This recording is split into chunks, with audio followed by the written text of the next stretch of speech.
بسم اللہ الرحمن الرحیم۔ السلام علیکم ورحمۃ اللہ وبرکاتہ۔ حضرت عباس علمدار کی شہادت۔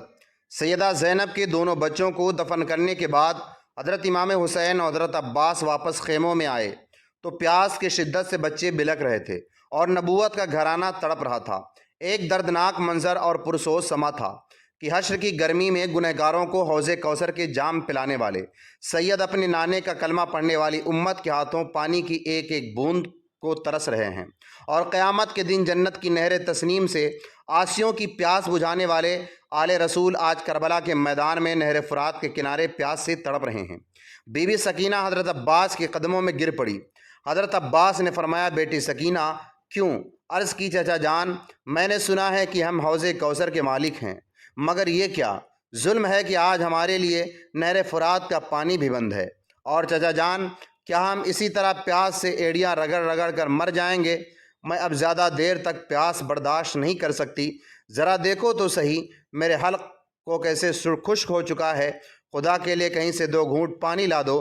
سیدہ زینب نے بچی سکینہ کو گود میں لیا، پیار کیا اور فرمایا، بیٹی رونا بند کرو اور صبر سے امتحان دو، تیرے رونے سے بیٹی عرش اعظم ہل گیا سارا، میرا زخم جگر بھی جانے مادر چھل گیا سارا، ہم اولاد علی مرتضیٰ جان محمد ہیں، خدا کی اس زمیں پر مظہر شان محمد ہیں۔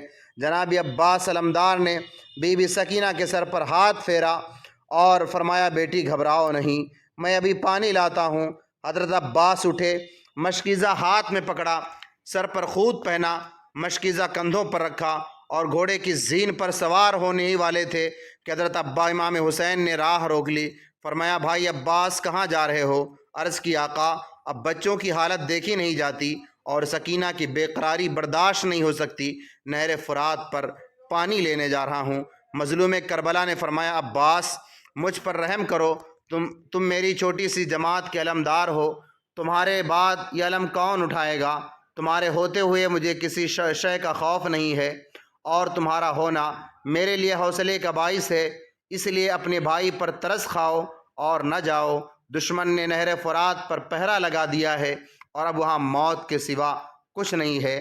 جناب عباس نے نواس رسول کے قدم چومے، کہا، یا حسین، میں بھی جانتا ہوں کہ اس میدان میں ہمارے لیے موت کے سوا کچھ نہیں ہے، مگر وہ موت جو اللہ کی راہ میں آئے وہ موت نہیں، زندگی ہے، فنا نہیں بقا ہونا ہے، اور ایسی موت پر ہزاروں زندگیاں قربان۔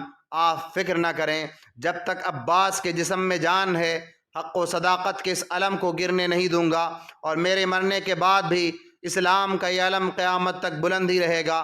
یا امام، وہ دیکھو شیر خدا اشارے کر رہے ہیں، بیٹا عباس آج اگر تم نے جان بچا لی تو کل قیامت کے دن میرے قریب نہ آنا۔ امام مظلوم کی آنکھیں آنسوؤں سے بھر گئیں۔ فرمایا، اچھا عباس جاؤ اور پہلے دشمنوں سے پانی طلب کرنا، شاید کسی اولاد والے کے دل میں رحم آ جائے تو تھوڑا سا پانی دے دیں اور بچوں کی جانیں بچ جائیں۔ اجازت ملتے ہی حضرت عباس علمدار تیز رفتار گھوڑے پر سوار ہوئے، پیٹھ پر امیر حمزہ کی ڈھال لٹکائی، سر پر رومی خود پہنا، ہاتھ میں مصری تلوار پکڑی اور کندھوں پر مدنی مشکیزہ اٹھایا، گھوڑے کو ایڑ لگائی اور ایک آن میں دشمنوں کے سامنے آ گئے۔ کہ شیر کی آمد ہے، کرن کانپ رہا ہے، کہ شیر کی آمد ہے، کرن کانپ رہا ہے، رن ایک طرف چرخ کوہن کانپ رہا ہے۔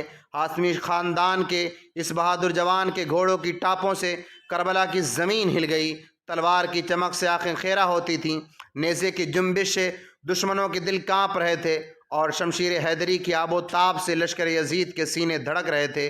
عمر ابن سعد نے حضرت عباس کا یہ روب و دبدبہ دیکھا اور پکار اٹھا، ساتھیو آتا ہے خبردار، اب عباس علمبردار، ہوشیار خبردار خبردار خبردار، اے پسر علی شیر خدا ہے، اے شیر خدا گر نہیں شمشیر خدا ہے۔ ہاشمی شہزادے نے یزیدی لشکر کے سامنے کھڑے ہو کر فرمایا، اے باطل پرستو، تم جس نبی کا کلمہ پڑھتے ہو اس نبی کی اولاد سے برسر پیکار ہو، اور تم جس رسول کی شفاعت کے امیدوار ہو اس رسول کے نواسوں کے خون کے پیاسے ہو، اور جس گھرانے سے تم حوض کوثر کے جام پینے کی تمنا کرتے ہو اس گھرانے پر پانی بند کر کے ان کے بچوں کو تڑپا رہے ہو، اور جس آل محمد پر تم نماز میں درود پڑھ کر اپنی نماز کو قبول کرواتے ہو اسی آل محمد کو وضو کے لیے پانی بھی نہیں دیتے، میں تم سے ڈر کر نہیں اور اپنی جان بچانے کی خاطر نہیں بلکہ اتمام حجت کے لیے تم سے درخواست کرتا ہوں کہ ہمارے بچوں پر رحم کرو اور ان کے لیے تھوڑا پانی دے دو، اور میں وعدہ کرتا ہوں کہ میں تمہاری اس رحم دلی کے بدلے میں میدان حشر کی گرمی میں تمہیں آب کوثر کے پیالے پلاؤں گا۔ حضرت عباس کی اس ایمان افروز تقریر کے بعد بھی پتھر دل انسانوں پر کوئی اثر نہیں ہوا، اور عمر بن سعد نے حریثہ بن زید کو حکم دیا کہ تم جواب دو۔ حریثہ بن زید لشکر سے نکلا اور بولا، اے عباس، جو کچھ بھی تم نے کہا ٹھیک ہے، مگر آج پانی ملنے کی ایک صورت ہے کہ یزید کی بیعت قبول کر لو۔ حریثہ بن زید کی اس بے حیائی سے ہاشمی خون جوش میں آ گیا اور فرمایا، اے لعین، اگر ہم نے یزید جیسے فاسق اور دین کے باغی کی بیعت کرنی ہوتی تو ہم نان مصطفیٰ کا روضہ چھوڑ کر کوفہ کے اس ریگستان میں نہ آتے اور مدینہ پاک کی حسین گلیاں چھوڑ کر کربلا کے میدان میں ڈیرے نہ لگاتے، اور تم نے کیسے سمجھ لیا کہ پانی کے چند قطروں کے لالچ میں ہاشمی شہزادوں کی گردنیں باطل کے آگے جھک جائیں گی، اور بچوں کی پیاس کو دیکھ کر فاطمہ کی اولاد کے جوانوں کے نیزے سرنگو ہو جائیں گے۔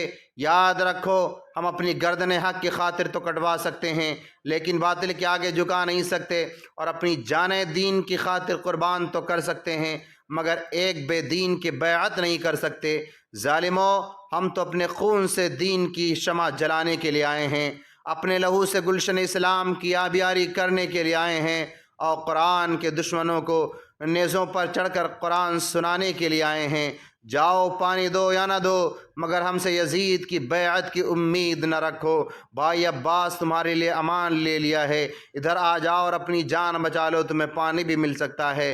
حضرت عباس کی آنکھوں میں خون آ گیا اور فرمایا، شمر، یہ ٹھیک ہے کہ تم میرے بھائی ہو، مگر دین و شریعت اور حق و صداقت کے مقابلے میں ایک بھائی کی کوئی حقیقت نہیں ہے، اور پانی کے چند چھینٹے دے کر اور پانی کی لالچ دلا کر مجھے گمراہی کی طرف بلانے والے، تم ہماری طرف آ جاؤ، ہم تمہیں دین و ایمان کی دولت سے مالا مال کر دیں گے، اور نہر فرات کے بجائے کوثر تمہارے سپرد کر دیں گے۔ اور حضرت مسلم بھی تو ایلچی بن کر تمہیں دیکھنے گئے تھے، مگر تم نے ان کے ساتھ اور ان کے یتیم بچوں کے ساتھ جو ظلم کیا، قیامت تک کے مسلمان تم پر لعنت برساتے رہیں گے، اور اگر اسلام میں کسی کو قتل کرنا جائز ہوتا تو آج تمہاری لاش بھی اسی خاک پر تڑپتی ہوتی اور کہتی، تمہارے پاس دنیا ہے، ہمارے پاس عقبہ ہے، تمہارے پاس بندے ہیں، ہمارے ساتھ مولا ہے، تمہارے سر پر شیطان ہے، ہمارے سر پہ رحمان ہے، تمہارے گھر میں دولت ہے، ہمارے گھر میں ایمان ہے۔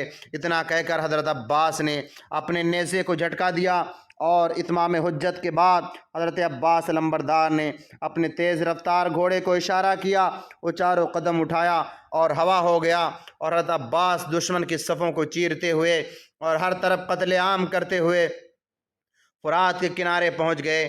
پیاس سے نڈھال ہو چکے تھے، پانی کا چلو بھرا، پینے لگے تو سکینہ کی پیاس سے یاد آ گئی، پانی پھینک دیا، کہا، بچے تو پیاس سے تڑپ رہے ہیں اور میں پانی پی لوں۔ گھوڑے منہ میں پانی کیا اور حکم دیا کہ پی لے، مگر اس نے بھی نہ پیا، اور زبان حال سے عرض کی، حضور، اگرچہ جانور ہیں مگر اہل بیت کی صحبت سے کے اثر سے اتنی پہچان رکھتا ہوں کہ آل مصطفیٰ کے مقابلے میں میری پیاس کی کوئی حقیقت نہیں ہے۔ پھر آپ نے پانی کا مشکیزہ بھرا، کندھوں پر رکھا اور خیموں کی طرف دوڑے۔ پیروداروں نے حضرت عباس کا راستہ روکا، مگر اس اللہ کے شیر نے جدھر رخ کیا دشمن کی صفیں الٹ دی، اپنے برق رفتار گھوڑے کو لگام دی، وہ پہلی جست میں خیموں کے قریب پہنچ گیا، مگر عمر ابن سعد چلا اٹھا، کہو، بنو امیہ کے بہادرو، تمہاری بہادری آج کہاں غارت ہو گئی ہے؟ خبردار، اگر پانی کا یہ مشکیزہ فاطمہ کے لال کے خیموں میں پہنچ گیا تو لڑائی قیامت تک ختم نہیں ہوگی، اور بہت ممکن ہے کہ اولاد فاطمہ کے چند سپاہی دنیا سے ہمارا نام و نشان تک مٹا دیں گے۔